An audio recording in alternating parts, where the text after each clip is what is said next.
My plastic piece that slides in the rail slides just fine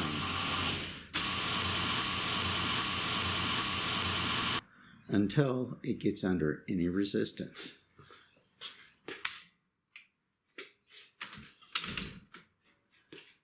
The moment I click it into there and try to start it,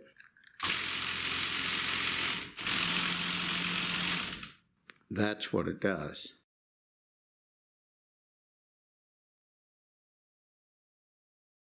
My gear right here, and there's a warm gear that can't really be seen very well. They all seem to be functioning just fine when it's under no stress or with stress.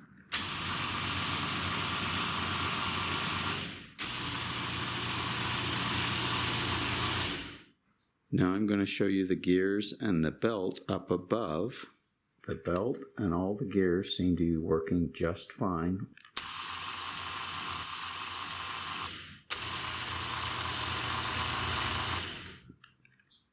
This is the part that's acting up, and I got it on Amazon.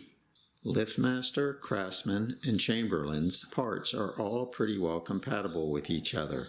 When I ordered my part on Amazon, it said it was for a Liftmaster, but it works just fine with the Craftsman. I'll leave a link to Amazon to the part I ordered down below. If you want to be sure you're ordering the correct part, under here is where you find your serial number and model number to your garage door opener. I found out the hard way you do not need to take this apart and this here apart.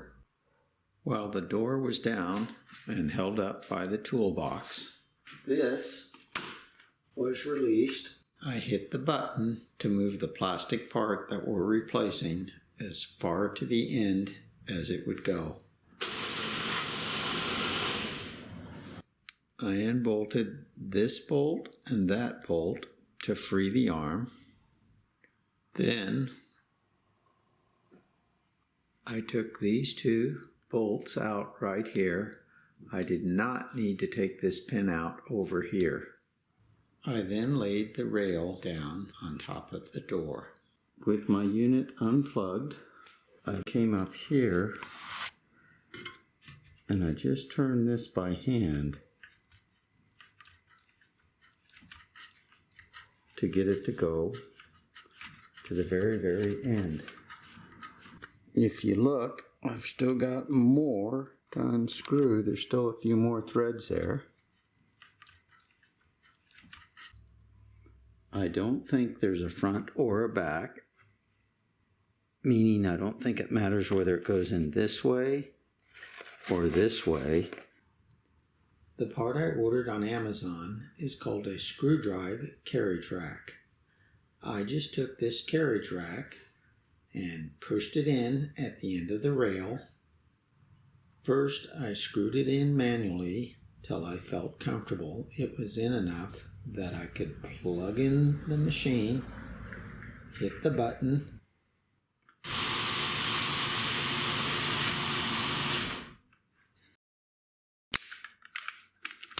now that it's locked in, I have to connect this rail back up to that piece right there.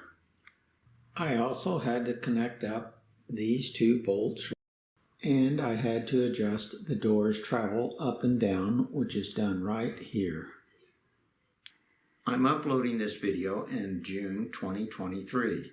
My screw carriage has been working for 7 months now. However, I did put new springs in before I put the screw carriage in. I personally believe that's why the screw carriage went out to begin with. My springs got old and it made it very hard for the opener to lift and close the door.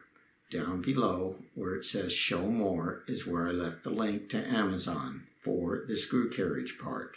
If the screw carriage goes out in less than a year, I would put up another video explaining that it did go out. YouTube gives us 20 seconds at the end of each video to link to another video.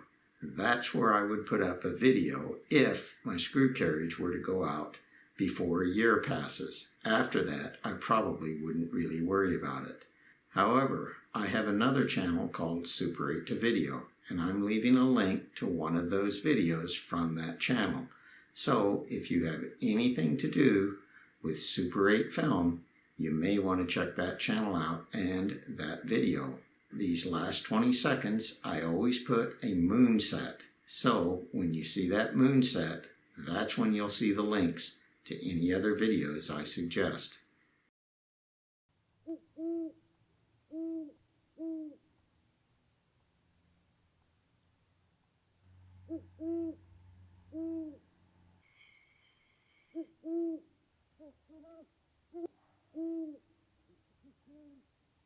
This is Ron, signing off.